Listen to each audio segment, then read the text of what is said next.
Old man Woody likes the crooked cock. Dude. I'm a bit of a woman beater. Sure. What the hell? I mean, he's undefeated.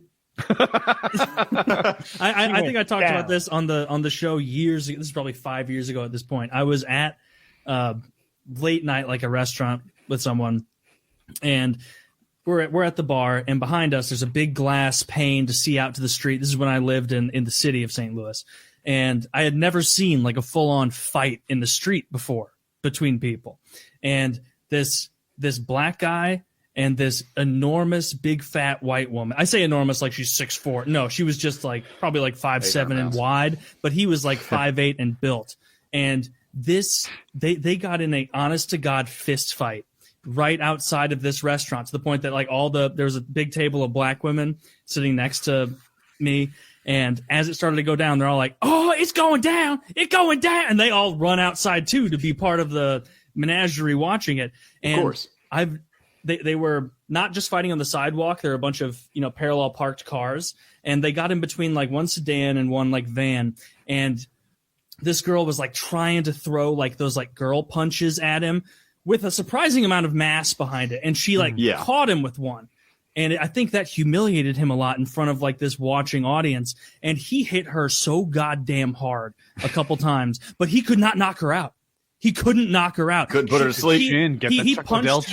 He punched her twice, and her head like hit the front bumper of like a Civic that was there like twice, and she was down, and she kept getting up. They're both wasted and being like, "Is that all you got, you bitch? Is that all you got?" And then like he came over. Apparently, a van that he was affiliated with pulled up and stopped and opened their sliding door, and a couple of other guys got out, and he punched that lady like twice more. Still couldn't knock her out.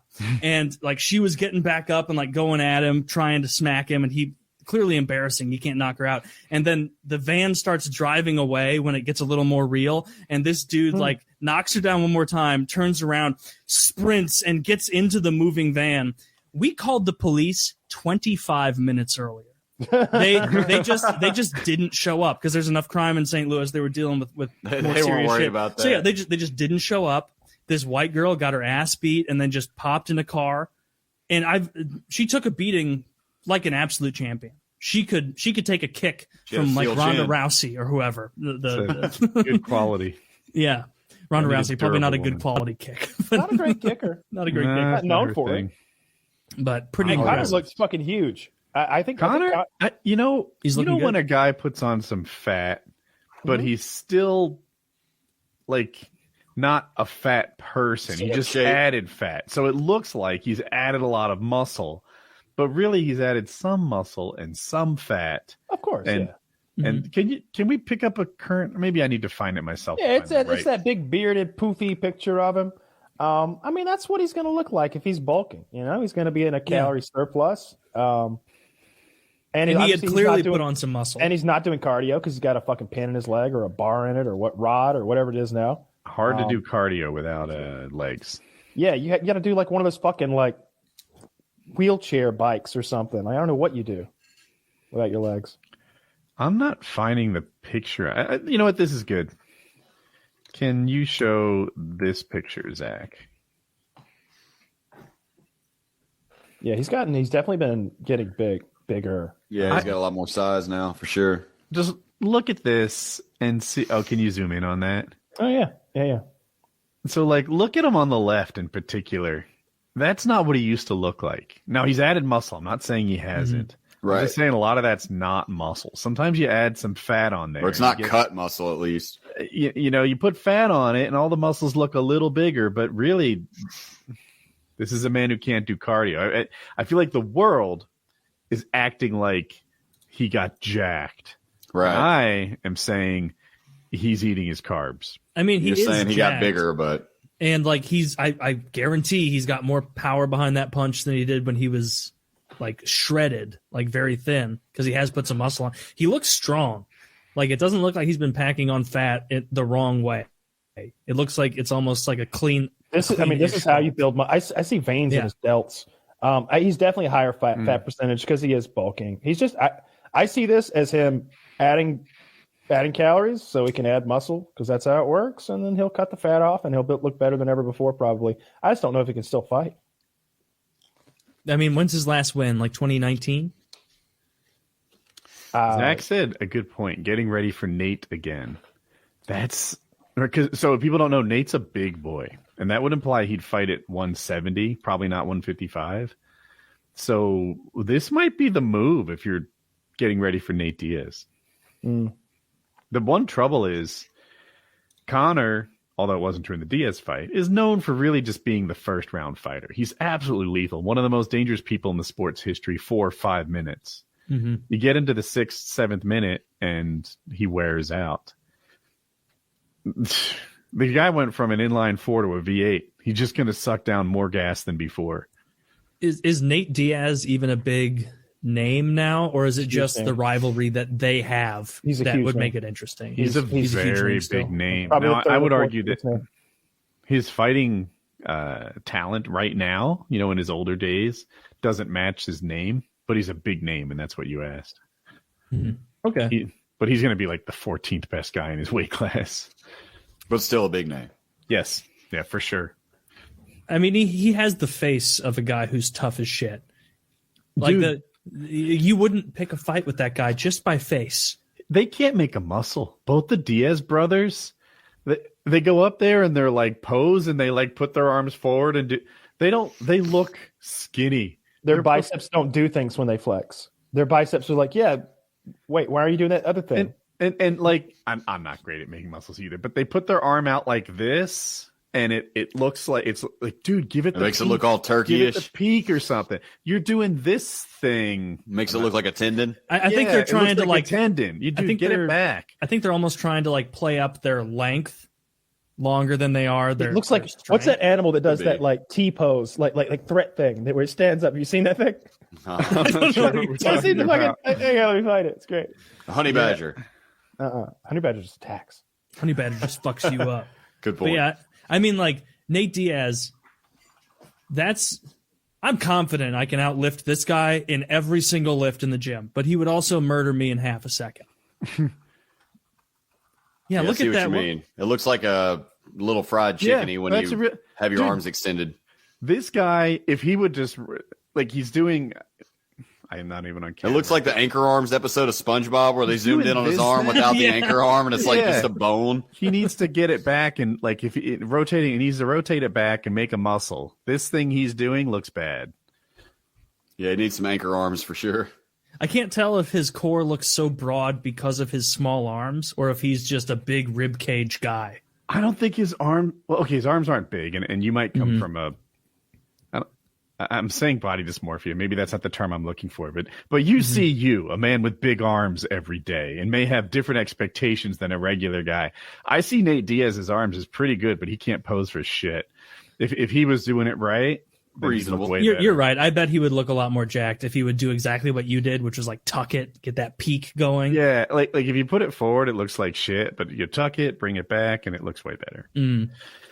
Well, that would be cool if Conor did another fight, but is he planning to fight again, or is he just like amping up attention to himself so he can sell more of his like proper 20 or whatever his whiskey is? So I don't know. You can't tell by what he says. What he says is, people think I don't have the fire. Just wait and see. I am fired up. I'm going to hit the gym. I'm going to train. I'm going to be world champion again. Fucking watch me. That's what he tells you. But this is a guy who's retired 6 times. This is a guy who's been saying that before and then he just loses. Like what he says and what he does don't always match. But he says he's coming back to take on the world. It seems like, and I don't follow the UFC, but it seems like Conor's camp and himself personally is so good at PR and building up attention, building up hype that like he doesn't even really need the resume in the last couple of years. It's like, no, that's Conor McGregor, the guy with the whiskey line, the guy with the clothesline, the guy with all of these controversies surrounding him. He's inherently interesting, even if he hasn't won in a couple of years. And I like that about him. Yeah. That happens for champions towards the end of their career. People still care how they're doing, even though they're not what they used to be. And then some guys are good on the mic. Conor, I think, is the second best guy on the mic ever. I think he benefits from like being a pro fighter, right? Like being the second best fighter on the mic ever is being the worst comedian to have ever taken a stage. Yeah. Like he couldn't make it as a podcaster, right? But he's also the second best guy who's ever. Who's the number one? I'm curious. Chael Sonnen. He's the like, as far as like ripping people, like making jokes, he would rip people, and he would come prepared. And he would have an attitude about dominating. So, for example, they would do these events where there's like 12 champions or maybe the challengers and the champions all up there together doing a big press event. And Chael would go in there saying, I'm going to get all the attention. If I don't have more mic time than everybody else combined, I haven't hit today's goal. And he would have rhymes and poems and lines and sick digs prepared. And then he was just a natural at the impromptu stuff as well. Chael has a really successful YouTube channel, just rambling about. Really? Yeah, I bet he's past 1 million subs in no time, in like a year. And he just sort of rambles about fighters and tells stories from his past and stuff like that. And he has the gift of gab, and he's the best ever. He's actually a good speaker, as opposed to Connor, who just says, "You'll do fucking nothing," or "Who is that guy?" with the right attitude. Who is that guy? Is a lame comeback. He knows him. I have seen Connor go down the entire list of challengers in his weight class and list the lengths of all of their arms. And in the weight class above him, they're like, they think that guy's bigger than me. I got a 72-inch arm span. That guy has a 71-inch arm span. He's not bigger than me. And then some guy is like, Connor, I'm going to take you, Jeremy Stevens. I'm the hardest hitting guy at 145. And he's like, who the fuck is that guy? Dude, you've watched tape on him. That's not a good back. That's not a good comeback, but everyone loved it because when you're a fighter, all you have to say is, who is he? And they think it's clever. It's the big banner moment, the punchline. Yeah. Doesn't matter the real substance behind it, but, it sounded good in the moment. Ooh. Right? You know, like, you'll do fucking nothing. I mean, it's tough. It's good. He delivers it with the Irish accent, I think, helps his popularity. I'll do nothing. He was going to fight a guy named Cole Miller, good fighter, wrestler. And Cole Miller had to pull out of the fight because he injured his thumbs. Having no thumbs for a grappler is a big problem. And Connor's like, you fucking pussy. You don't need no thumb to fight. I don't need thumbs to fight. And it's a pretty sick, like, is it good or is it not good? I don't know. It seemed pretty good at the time, but only against other fighters who don't even have that. I mean, it seems like the same way like making jokes is, whether it's stand up or on a podcast, like a huge amount of it is how you say it more than what you're saying. Like if you have the right inflection, the right intonation on certain syllables, you can make pretty much anything funny. You have that gift in particular. I was on a swim team with a guy who was telling a story about how he waited too long in a Wendy's drive-thru.